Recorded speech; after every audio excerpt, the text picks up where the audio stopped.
Okay, pag-usapan po natin mga 8 bad signs o 8 warning signs na babantayan natin sa senior. Okay, itong mga binabantayan natin, hindi lang naman talaga senior, kahit 50 years old.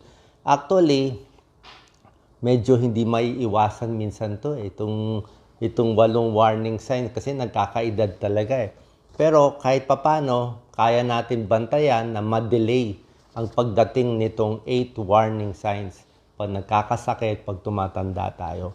Umpisahan natin Ano to mga warning signs na gusto natin na malayo sa senior natin? Number 1 is loss of balance. Yan. Aabot talaga lahat sa loss of balance, walang balanse, nahihilo, medyo mahina na yung tuhod, pag naglalakad, medyo lumalagotok na, hindi talaga maiwasan yan. Pero sana ma-delay natin.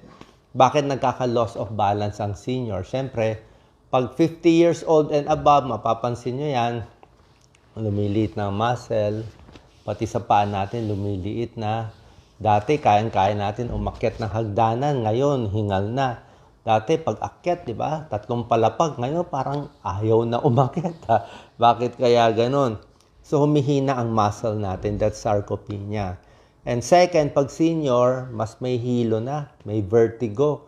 Lalo na pag titingin kayo, yung biglang galaw ng ulo, mapapansin nyo, biglang iikot yan eh. O, kasama rin yan sa pag-edad. Yung hilo, loss of balance, tapos pati yung tenga natin, nagkaka-problem na dyan din yung balance natin. Plus yung paningin natin, di ba, malabo na eh. Yung eyesight natin, hindi na rin ganun kaganda. Lahat yan nakaka-contribute. So ano problema pag loss of balance? Pwede ma-aksidente. Oo, pwede mahulog sa banyo, habang naglalakad, pwede ma-fracture yung hips, very common, ma-fracture yung likod. Bukod sa prone ka mahulog, which is very common sa senior, almost 33% daw eh, ang naapektuhan, ganun karami ang mga accidents. So, bukod dito, may osteoporosis pa. Kasi nga dahil pag mas matanda, mas marupok ang buto, mas matutumba pa, kaya nababalian. Hindi katulad yung mga kabataan, di ba? Mga edad 20, kahit mag-tumbling-tumbling dyan, wala namang fracture yan eh, di ba? Pero pag matanda na, osteoporosis, accident. Anong gagawin natin? Kailangan, huwag tayong magpapataba. Okay?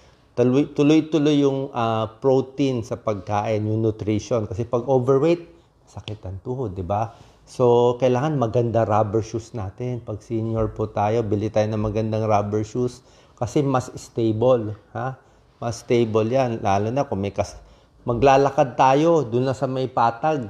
Oo, wag masyado sa bako-bako, yung mga bato-bato. Para nga mabawasan ng osteoporosis, yung loss of balance, ang tip ko po, ito, pwede kayo mag 5,000 steps in a day. Meron mga cellphone app, naka-download na ako eh. Today, naka 7,000 steps ako eh. Sa libro, sasabihin nila 10,000 steps. Mahirap ang 10,000 steps. Ako, hihingalin kayo. Pag senior na, pwede na sa akin. 5,000 steps, papawisan na kayo. Tapos minsan maka 7,000 kayo, maka 8,000. Okay din yun. Hindi naman isang lakaran yun eh. Lakad sa umaga, tapos sa hapon, pwede nyo ilakad. Tapos sa patag lang ang lakad. Sa akin nga, recommended ko sa mall, maganda maglakad patag. Hindi ka matutumba. Kaysa sa labas, minsan may air pollution pa. So, yung loss of balance, babantayan natin Number 2 problem sa mga senior, hindi na controlled ang blood pressure. Nag-labile, sabihin erratic yung blood pressure, minsan mataas, minsan mababa, minsan nahihilo, minsan masakit ng ulo. Hindi po maganda yon. Blood sugar, up and down. Minsan mataas blood sugar, minsan bumababa. Minsan, syempre, pag tumatanda na, parang kotse, pag luma na, marami ng katok. Diba, alam niyo yung katok ng engine, ibang tunog ng makina, parang may katok eh. So, hindi mo maiwasan, hihina ang puso, magkaka-high blood, magkaka-diabetes talaga, medyo prone yan pag nagkakaedad. So, dapat controlled siya, di ba? So, kailangan nyo check up, kailangan nyo maintenance medicine sa high blood at diabetes, walang masama dyan. Papa-ECG, Papa 2D echo, di ba? Tuloy-tuloy lang yung exercise para hindi tumaba. Mas mataba, mas high blood. Mas mataba, mas may diabetes. Kaya kahit may pera na kayong mga senior, bawal na bumili, ha? Marami ako na-meet na senior kanina, talagang fit daw sila. Nakita ko, lagi naglalakad, okay, ha? So, exercise, yung lakad na sinabi ko, 5,000 steps, low fat, low salt, tapos tulog sa gabi. Kailangan kompleto sa tulog, ha? Huwag na tayo mag-isip ng problema. Pag senior na, di ba, ano pa ba yung problema mo? Maabot na nga tayo ng 60 o 65, di ba? Yung iba nga, hindi maabot ng 50 years old. Bonus na yon. Bawas stress. Pag na-control ang high blood and blood sugar, napakahalaga para mabawasan ang heart disease. Kasi ito yung magkakos ng heart attack at stroke in the future. Ang heart disease affects 37% of senior men and 26% ng senior na babae. Ganun kataas. Number 1 killer, heart disease. Control natin yan. Number 3, bad signs sa senior. Alam nyo, pag senior, kahit sa mga bata naman, tinitingnan ko yung kulay ng mukha. Hindi naman yung kulay. Kasi yung organs natin, minsan hindi mo naman makita kung may cancer, may sira ang baga, o mahina puso. Hindi mo makita, nakatago sa loob, pero lumalabas yan sa kulay natin. Di ba? Kaya yung doktor lagi nakatingin sa kulay.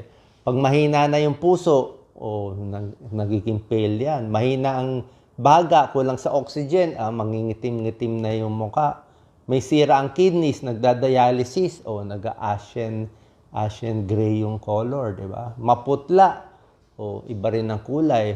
May cancer, usually nag-iiba rin. Minsan napapansin ko, lagi nakakunot. Sabihin, may masakit may masakit sa loob Meron siyang nararamdaman So, nasa kulay yan. Bukod sa iba ang kulay, namamayat pa. Okay? Pag namayat, hindi maganda yung lubog dito. Minsan kayong kamag-anak, ninyo mapapansin na namayat yung magulang nyo o lolo-lola nyo Ako yung tatay ko, nagkasakit, namayat, hindi ko na malayan. Kasi araw-araw mo nakikita Mas maganda yung hindi siya nakikita o dapat timbangin na lang natin. Oras na pumayat, ibang usapan yon. Kasi ang cancer ang top 3 killer. Siyempre, nagkakaedad, paano bang, ayaw naman natin sabihin, pero lahat naman talaga may ending. Diba? Ang buhay bilang doktor, internist, cardiologist, ang ending ng buhay either may cancer, namatay, may pulmonya, na heart attack, na stroke, na aksidente. Yun Isa doon Yun ang mga top 3 killers. So yung cancer, yun ang iniiwasan natin. May cancer lumalabas sa 50 years old. Depende sa lahi nyo. May cancer lumalabas sa 80. Kami, may lahi kami ng cancer din. Pero yung lumalabas sa amin, mga 80s. So, dapat mas healthy yung kain natin. Kung yung lahi ng cancer nyo, lumalabas ng age 60, para hindi ka matulad sa magulang mo, dapat talagang puro, bili kayo sa mall, yung mga may shake. May shake, may kale, may lahat apple, carrot, halo-haluin nyo yung mga shake. Huwag masyadong syrup. Kahit 1 cup in a day, malaking tulong na yon. Pero kung nagtitipid kayo, di sariling gawa. Okay? Kung diabetes, pwede rin naman yung shake, isang baso sa isang araw. So, yan ang cancer top 3 killer. 28% of senior men, 21% of senior women are living with cancer. Paano makokontrol yung cancer? Sinasabi ko sa inyo, yung mga prutas at gulay, bawas sa taba, bawas sa sunog, sigarilyo, Lahat ng senior, papagalitan ko pag may nakita akong senior na ninigarilyo, talagang awayin ko yan. Kaya, di ba, mabait si Doc, pero makikipag-away. Hindi para sa akin, kayo naman mabubuhay, di ba? Di ba? Kayo naman mabubuhay, Okay? Alak, wag na lang. Alam ko, gustong-gusto nyo mag-red wine, wag na lang. Iba ang payo ko, wag na mag-red wine. Siguro, kung maganda lahi nyo, pero wag na lang kasi may calories din. Konting-konti na lang, unless social kayo. So, fatty foods, processed meat, yung mga hotdog, salami, masarap pero paminsan-minsan lang. Tapos daanin pa rin sa exercise. 'Di ba? May tulong din 'yan. Cancer, mape-prevent, early screening, mammogram, kapa-kapa sa breast, tingnan yung skin cancer, tingnan yung kamay, yung mga may palmar erythema, yung namumula, pwedeng liver cancer yon. Oo. Tatay ko nag-palmar erythema, hindi ko nalaman. Spider angioma, parang may XX dito na mga, parang pula-pula siya na ganyan. Tapos pag pinrest mo, mawawala. O sa tiyan, tingnan nyo yung tiyan nyo. Oras na merong ibang kulay, mapula, mag-green, pa-check nyo. Kasi minsan liver sign yun o anong sign. Ako nga lagi ko nga tinitingnan. Pero okay lang naman, di ba? Yun naman talaga buhay eh. Alam nyo, bilang doktor, nakita ko naman yun. Pag-start and end. Lahat naman may start, may end. Di ba? Wala naman kaso. Hindi naman tayo, di ba? Basta nagawa mo, wala kayong naaway, di ba? Bahala na yun. Di ba? Basta maayos tayo sa buhay natin. So, 3, yung cancer, namamayat, pallor, napakahalaga. Number 4, bad sign. Hingal. Hingal, shortness of breath. Lahat nagkakahingal, pero yung hingal na hapo, pagod, di ba?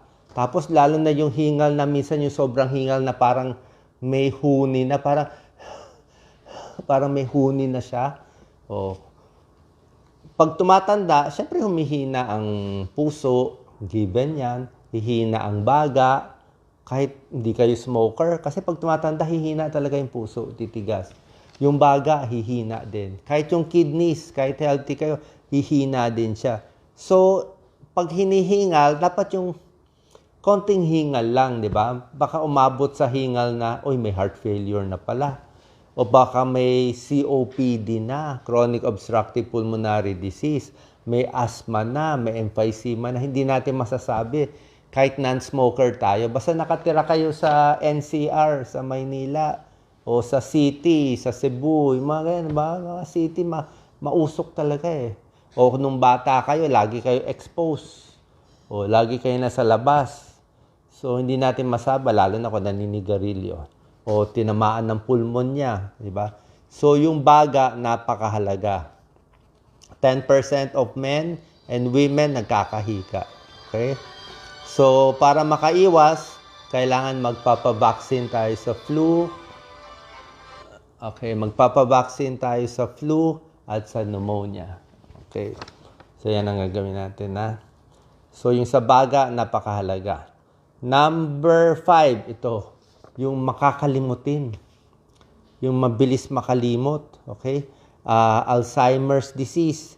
Yung konting pagkalimot, okay lang yon, di ba? May memory problem. Pero pag nagkakaedad, hindi mo talaga maiwasan. Aabot tayo sa isang point na magiging makakalimutin na. Yung point na makakalimutin na, ito na yung delikado, yung hindi na niya alam yung gamot niya, na mali na. O minsan, di ba? Kaya pag nakakalimutan na yung gamot, o mali na ang napapahid, di ba? O baka minsan nako-confuse eh. Alam mo, may time, nung nanay ko nabubuhay, may time na normal, may time parang mali-mali ang sinasabi. O parang nagpa-panic attack na nawawala sa sarili. O may time na gano'n, baka dapat sila nanay, lolo, lola, dyan lang. Baka biglang lumabas sa kali, biglang umakyat sa bubong, di ba? Yung self-care. Kaya may safety issue yan eh. Oras na magkakaulyanin na eh. So mahirap yan sa relatives at high risk na mawala. Pwede mawala, maligaw, mahulog, maaksidente at magkasakit. Okay? Ano yung mga dahilan? Bakit magkakaroon ng ulyanin? Pwedeng Alzheimer's disease, pwedeng Parkinson's, or mini stroke. Pwede rin yung mga mini stroke, yung mga maliliit na stroke, kaya nagkakaganon. Oo. Yung mini stroke, parang sa ano yun, barado sa ugat. Number 6, okay? Nababantayan natin ito, napakahalaga. Ito talaga. Ito yung turning point, number 6. Hindi na makalakad. Yan. Oras na may makita akong pasyente, pag maraming senior na lumapit sa akin, lagi ko tinatanong, nakakalakad ka ba ba? Okay pa ba? Kasi oras nakita ko na sa wheelchair na at hindi na makalakad, medyo mahirap na siya ibawi eh, di ba? Itong mga ibang hingal-hingal, o sige, go, exercise pa. Yung loss of balance, okay pa, palakasin pa. Di ba? Yung ubo-ubo, mahihingal, kaya pa yan, palakasin pa. Pero yung Sabi ko, 5,000. Pag hindi na makalakad, paano na yan? Lagi na nasa wheelchair. So, pag hindi na, liliit na yung muscle, ano magagawa natin? Tataba na siya. Lagi na nakaupo, mamaya mag-bed sore na siya. Paano yung likod niya? Lagi na lang siya kuba. Diba? Pag nakuba na siya, pati yung baga mo mako-compress. Kaya sabi ko nga, open chest lagi tayo eh. Mga senior, open chest, ayan chin tuck. Kasi kailangan expanded yung baga mo. Diba? So, yan na, tataba na, weak na, mahina na, hindi na makalakad. So, paano na yung exercise niya? Diba? Malungkot na, madidepress na, kaya wag tayo aabot doon. Diba? Kaya sabi ko nga, ano magagawa? Gusto niyo magpamasahe every week, walang problema. Kahit sa mga bulag. Sa akin yung massage, very helpful eh. Lalo na yung bago lumala yung tuhod nyo, bago lumala yung binti, o yung likod nyo, bago sumikip, o yung leeg nyo, bago tumigas, kung magpapamassage kayo, pwede po. Kasi minsan, baka sumobra sikip yung katawan nyo, ang daming lamig, ang daming nodule, hindi makalakad eh. Huwag rin magpapataba, diba? Don't lose your muscle. Kailangan medyo may muscle tayo, kundi hindi na makakalakad. Isa nga maganda dito, yung tumutulong sa ating company, yung Birch Tree Advance. Siya yung gata sa senior. Wala po tayong talent fee doon.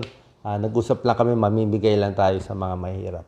Mas mura siya doon sa nabibili. Yung binibili ko sa nanay ko, nung may sakit siya, sa tatay ko, nung may cancer siya. Diba, may gatas tayong binibiling mamahalin. So, yung mas mura siya. Half price, gawa ng Century Tuna. So, Birch Tree Advance. Meron siya. So, yun, pampalakas siya. So, para siyang, lalo na kung may sira na ipin ng senior, wala nang gana kumain, pwede yun na lang inumin nyo. Yun na pinakapagkain nyo. Pero kung may pera kayo, kaya nyo kumain ng isda, protina, healthy, na gulay, di mas maganda. Walang problema. So, yung number 6, yung arthritis, yung mga sakit-sakit sa katawan, halos lahat tayo dadaan dyan. Ha? Arthritis is the number 1 most common problem ng senior. Diba? Pero kahit masakit, pilit lakad. O yan ha. Kahit masakit, huwag i-baby. Ito, kamay ko, sakit to. Fracture to eh. Diba na-fracture ako nung campaign? Ito, masakit siya. Pero inano pa rin, ginagamit natin. Kasi use it or lose it eh. Diba? Gamitin. Kaya pag sumakit ang likod, pamassage, hanapan ng solusyon, maglakad. Singit ko na rin sa arthritis ha. Ito. It's another topic pero ito mahalaga to, gusto niyo to. Chiropractor. Sa akin kasi, alam ko maraming doctors hindi naniniwala sa chiropractor, pero sa akin, laki ng tulong ng chiropractor ko. I think mga 7 years ago. Dati hindi na ako makalakad. Every 10 minutes, sakit ng tuhod ko. Pero yung magaling kasi yung chiropractor na napuntahan ko, may chiro na siya, may myotherapy na siya, may physical therapy pa siya, kaya lahat na pinakyaw. Oo, may tulong yung chiro siguro. Pero para sa akin, kung talagang may masakit sa katawan, na talagang tabingi na, lalo na yung paglakad tabingi, wala naman masama, i-try nyo. O siguro babantayan lang yung chiro pag matanda, o kung takot tayo sa leeg, kung may problema sa leeg, di wag na lang tayo magpaikot ng leeg. Pero kung yung sa likod at dito sa mga hips, sa tingin ko, safe naman yon. Safe naman yung mga iba yan. Pero pa-check pa rin kayo sa inyong doktor para malakas tayo. Okay? Some massage is still okay with me. Yan ang mararecommend ko. Number 7. Ito. Problema ng senior, yung plema. Yan ang ayaw natin. Yung araw-araw may plema ka. Lagi may dahak, may plema. Hindi lang hinga, lagi may plema. Bakit nagkakaplema? Nagka-pulmonya dati, nagka-pneumonitis dahil sa air pollution, 'di ba? So hindi lang hingal, may plema eh. Kasi ayaw mo mag-ipon ang plema. Pinakamahalaga yung baga natin.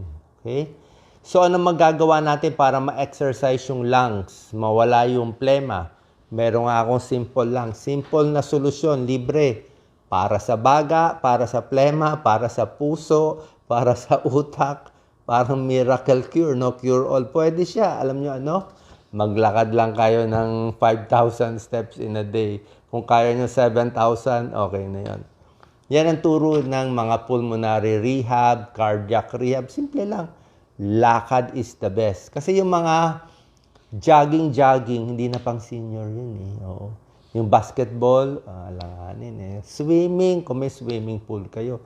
Pero yung lakad sa akin sa malamig na lugar, maganda kung sa mall, malamig, walang tao, patag, basta stable kayo doon. Hindi ko gano'ng pinapayo yung lakad sa kali kasi ang usok. Sa probinsya pwede Sa probinsya, sarap maglakad. Oh, ang problema lang sa probinsya, daming tricycle, di ba? Daming tricycle, tsaka baka mabangga kayo ng motor, ingat lang sa probinsya. Pero otherwise, maganda hangin sa probinsya, lakad-lakad, di ba? 5,000, 7,000 steps in a day, may app yan. Kung Samsung ka man or iPhone, download mo. Okay? Habulin mo ngayon, naka 7,000 ako, kaya medyo may energy ako ngayon eh. Yan lang, lakad lang, lalakas ang baga. Tapos paglakad nyo, medyo may swing. I-swing nyo, hindi man nakakaya. Parang meron ding upper. Tapos pati yung leeg. Pati yung tiyan nyo, liliit. Diba? Kasi kailangan mo patigasin yung tiyan habang naglalakad. Pati likod mo. Pati hita mo, magiging mas sexy. Pati puwet mo, liliit. Diba? So, walang problema. So, mga senior, lakad. Tapos dapat maganda ang shoes. Mag-invest na lang kayo sa magandang sapatos, yung may arch. Okay? Number 8, last na babantayan ng senior, ito, napakahalaga. Yung sira ng ipin. Yan. Yung ayaw na kumain. Wala nang gana kumain, sira ng ipin, plus nadidepress na. Magkakasama to lahat eh. Siyempre, pag nagkakaedad, di mo maiiwasan, may self-pity, yung mga classmate mo, nagkakamatayan, di ba? Minsan binabaliwala ka na ng mga kabataan. So may depression, tapos wala ka nang gana kumain. Kasi nga, ang senior din, mga organs sumihina, di ba? Puso, baga, pati ipin. Ang ipin ng senior mas mahina, mas marupok. Pwedeng mabilis mapingot, di ba? Maraming senior, kulang-kulang na yung ipin. Tapos yung gums ng senior nagre-recede. Mapapansin nyo yan, ba't bagsak na yung gums? Ganun talaga eh. Mas konti ang laway ng senior, ang laway ang pampalinis ng bibig. So, less laway, more dry mouth sa senior, more bacteria, bagsak pa yung gums, more gingivitis. So, kailangan dentist talaga every 6 months. Tapos, yung kain piliin nyo nila yung malambot. Dati, kain natin kumain ng butong pakwan, di ba? Easy. Ngayon, wala nang butong pakwan. Ano na lang, kahit yung mani, yung mga almonds, hindi na kaya. Dapat yung malambot na lang. O yung balat ng lechon, nako. Balat ng lechon, baka mapingot na ipin nyo dyan. Ingat po tayo, sayang yung ipin. Kasi pa nasira ipin, hindi na makakain, di ba? O paano na yan? Tapos, sa pang problema senior, yung pang-amoy. Mahina, ang panlasa, mahina. So, wala nang lasa, kaya napapaalat ang kain nyo. Kasi hindi nyo na malasahan eh. Hayaan nyo na matabang. Okay? So, sira ipin, yan ang babantayan natin. So, dapat protect the ipin, tapos yung health natin. Okay? Sana po nakatulong tong video, itong 8 na mga warning signs, bad sign ng senior. Lahat naman tayo aabot dito, pero ang point ko, pag alam na natin ano yung parating na mga sakit, madi-delay natin. Kasi yung binigay ko sa inyo, yan ang talaga ang top eh. Yan ang top eh. Yung hindi makalakad, arthritis, number 1 common yan na sakit. Diba? Yung high blood and diabetes, number 1 killer, heart disease. O yung namamayat, namumutla, number 3 killer. Or number 2, number 3 killer ang cancer. Sakit sa baga, pulmonya, very common yan. Oo. Yung mga top, yung mga Alzheimer, ulyanin, halos lahat aabot dyan. So, ito yung mga osteoporosis, accident. Yan ang top cause of accidents. Lahat itong mga tinuro ko sa inyo, yung mga top cause ko. Okay? Tapos, damihan din yung pag-inom ng tubig. Sa senior, di ba, lagi ko sinasabi, 8 to 12 glasses. Siguro senior hanggang mga 7. Pwede na siguro 7 glasses. Oo, 6 to 7, pwede na. Pero kung malakas ka, wala naman masama maraming tubig. Pero minsan kasi hindi ko lang, wag lang yung 2 baso agad. Kasi pag senior, hinay-hinay lang. Oo, hinay-hinay lang sa... Tapos sa papala sa senior, babantayan nyo yung gamot nyo. Mabilis ma-overdose ang senior. Yung dating 5 mg mo ng amlodipine pag tumanda, minsan baka ma-high dose yun. So, medyo naiiba ang dose ng senior, kaya dapat mas maingat tayo. Okay, sana po nakatulong itong video ko. Thank you so much. Share po natin sa ating kababayan. Kahit hindi pa senior, 40 and above, mag-ingat na po tayo. God bless po. Ingat po.